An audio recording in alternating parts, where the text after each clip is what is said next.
After he watched the Utah Jazz steal home court advantage away from his team in Game 2 on Wednesday, Houston Rockets head coach Mike D'Antoni chalked his team's disappointing effort up to feeling fat and happy after cruising to victory in the first game of the second round. "You get lulled into sleep," he told reporters.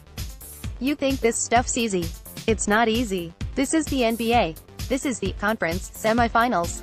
We kind of got lulled into it, and we paid for it." On Friday night, the Rockets were wide freaking awake when they took the alternate court in Utah, and they seemed to relish the chance to remind those who'd been inspired to doubt just how much damage they're capable of doing.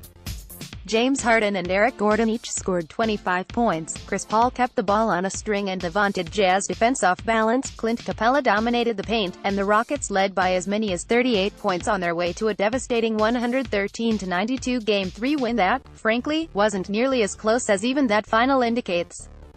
2 days after coming up short, the Rockets roared to take back home court advantage and take a 2-1 lead in the best-of-7 series. Game 4 tips Sunday at 8 p.m.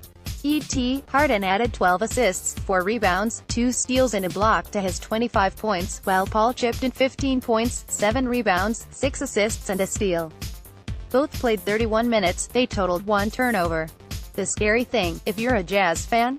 They combined to shoot 14 for 34 from the field and 3 for 15 from three-point range, and Utah still spent most of the second half down by 30, while Houston fired on all cylinders. On Friday, the Jazz just couldn't seem to get anything right for the bulk of the contest, thanks in large part to a swarming Rockets defense reducing Utah postseason heroes Donovan Mitchell and Joe Ingles to rubble. Donovan Mitchell, left, struggled to the worst performance of his young postseason career, and Jay Crowder, right, and the rest of the Jazz felt the pain of a blowout loss. Eddie, the Rookie of the Year hopeful, such a vital source of offense and playmaking during the first-round win over Oklahoma City and in the Game 2 victory, was held to 10 points on 4 for 16 shooting with just 3 assists and 3 turnovers. Utah was outscored by 31 points in Mitchell's 31 minutes of work. Aussie sharpshooter Ingles was similarly stifled, managing just 6 points on 2 for 10 shooting with 5 rebounds and 5 turnovers in his 31 minutes. Shooting guard Royce O'Neal, starting in place of the injured Ricky Rubio, led the way with 17 points on 7 for 10 shooting with 5 rebounds. Reserve guard Alec Burks offered a second-unit spark for the second straight game, scoring 14 points on 5 for 11 shooting with 4 rebounds in 18 minutes off the bench. All of that, though, was far too little and far too late to matter much in the face of a suffocating and total performance by the Rockets on both sides of the ball. The crowded Vivint Smart Home Arena was ready to explode from the opening tip, and seemed ready to ascend to a higher plane of existence when Ingles kicked off the game by drilling a three-pointer off a feed from power forward Derek Favors to give Utah an early lead. The Jazz would hold that lead for 40 seconds, and would never lead again.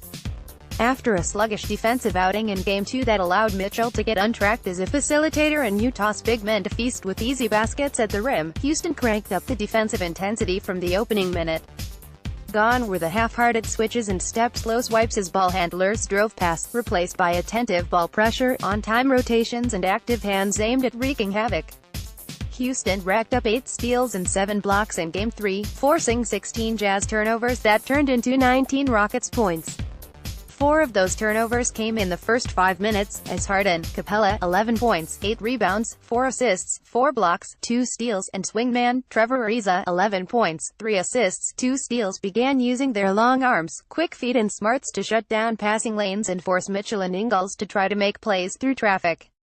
They couldn't, and with Rubio still sidelined by a hamstring injury, Utah's offense got stuck in the mud early, allowing the Rockets to race out in transition and hunt good looks all over the floor on their way to a 19-5 lead midway through the opening quarter. James Harden made his way to the front of the rim time and again during the Rockets' blowout Game 3 victory. In addition to their defensive adjustments, switching the slipped screens that got the likes of Favors and Rudy Gobert dunks in Game 2, better physicality at the point of attack, the Rockets also zagged on the other end to great effect on Friday. For years, Houston's been a team that hunts shots at the rim or from behind the three-point line, and that tends to avoid shots from between the restricted area and arc at all costs. But with Utah selling out on the perimeter to run the Rockets off the line, and with Defensive Player of the Year candidate Gobert parked in the paint to deter those who reach the front of the rim, Rockets like Paul, Harden and P.J. Tucker opted to take what the defense gave and fire away when a good look presented itself from the mid-range. The result, a sparkling 13 for 23 mark on floater range, short mid-range shots, according to Cleaning the Glass, with the shots often lofted just beyond the reach of Gobert and Favors before they softly fell through the net.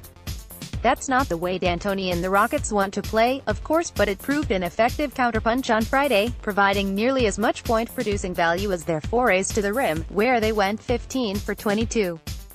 Those mid-range looks, the three-pointers and layups generated by pushing in transition, the open jumpers created by Harden working his way into the teeth of the defense to draw help before kicking the ball out. Houston had absolutely everything going early, building a 20-point lead in less than 9 minutes to knock the Jazz back on their heels. And even with that cushion, the Rockets kept their foot on the gas, hauling back in transition after their rare misses and contesting everything, intent on preventing the Jazz from drawing a free breath and giving the home crowd any reason to get excited. Not that it mattered all that much, the fans in the stands were screaming and cheering with the Jazz down 20. We came out with the right type of spirit and energy that we were lacking in Game 2. D'Antoni told ESPN's Jorge Sedano during an interview between the first and second quarters. They kept that spirit up early in the second, and again, it started on the defensive end. Capella completely locked down the rim, annihilating a Favors attempt at the basket on one possession, altering a Jay Crowder driving layup to send it awry on the next trip, and then snuffing out a would-be Gobert dunk on the third, demoralizing Utah in much the same way Gobert did to Jazz opponents all season long.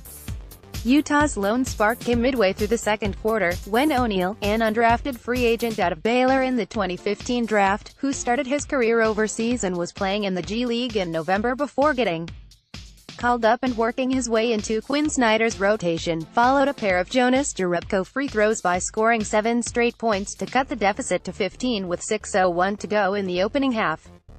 The Rockets wouldn't even let that brief bit of sunlight stand, though. On the next play, Capella and Harden worked a give-and-go that ended with an emphatic Capella dunk. 2 possessions later, Harden pulled up behind a screen from about 30 feet out and launched a shot, in one of his patented attempts to draw a foul on a defender trying to fight his way over the pick. The whistle didn't blow, but it didn't really matter, because his weird heave of a bomb found the bottom of the net, pushing the lead back to 20, where it would stay for most of the rest of the half, until a Gordon three-pointer with 48 seconds to go put Houston up 70-40 entering intermission. Suddenly, the crowd in Salt Lake City didn't sound quite so enthusiastic anymore, and suddenly, the Rockets once again had control of the series. Now we find out whether Snyder and his coaching staff have another wrinkle to throw at the Rockets to short-circuit their increased defensive aggression, to get Mitchell some clean looks off the ball, and to once again get Ingles some space to rise and fire. If they can't, the Rockets could exit Utah on Sunday looking to close out the Jazz back at home in Game 5. More NBA coverage. Dan Devine is a writer and editor for Yahoo Sports. Have a tip? Email him at devine@oath.com or follow him on Twitter. Follow at Your Man Devine. More from Yahoo Sports. Report Trump seeks summit with Colin Kaepernick. Kanye West Lance McCullers easily shut down. Some internet detectives who thought he was cheating. Report, Hulk Hogan close to WWE return. What can the Celtics do? Make the likely Rookie of the Year disappear?